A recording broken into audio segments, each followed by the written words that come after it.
నమస్తే, welcome to Telugu one cinema. This is Diveshri. తమిళనాట మంచి క్రేజ్ ఉన్న హీరోల్లో జయం రవి కూడా ఒకడు.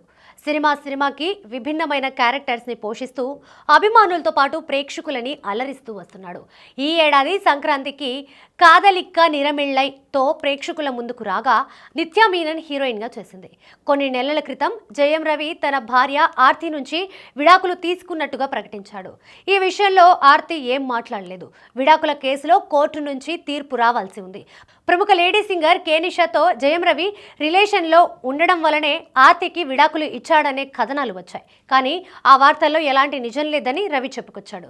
కానీ రీసెంట్గా జరిగిన ఒక ఫంక్షన్కి రవి కేనిషా కలిసి వచ్చారు. ఈ నేపథ్యంలో ఆర్తి ఒక నోట్ని రిలీజ్ చేసింది.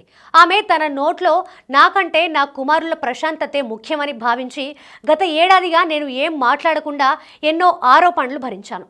అంత మాత్రాన నా వైపు నిజం లేదని కాదు. ఈరోజు ప్రపంచమంతా ఫోటోలను చూసింది. విడాకుల ప్రాసెస్ కొనసాగుతుండగానే 18 సంవత్సరాల పాటు తోడుగా ఉన్న వ్యక్తి ఆ విధంగా చేశాడు. కొన్ని నెలలుగా ఆయన నుంచి ఆర్థికంగా నైతికంగా సపోర్ట్ లేదు. ఇప్పుడు ఇంటి విషయంలో బ్యాంకు సమస్య ఎదురైంది. కానీ లెక్కల కంటే ప్రేమకే ఎక్కువ విలువనిచ్చాను. 10-14 వయసున్న పిల్లలకి భద్రత కావాలి. చట్టపరమైన అంశాలు పిల్లలకి తెలియకపోయినా ఫోన్ కాల్ లిఫ్ట్ చేయకపోవడం, మెసేజెస్కి రిప్లై ఇవ్వకపోవడం, మీటింగ్స్ క్యాన్సిల్ చేయడం, గాయం లాంటివి వారికి తెలుసు.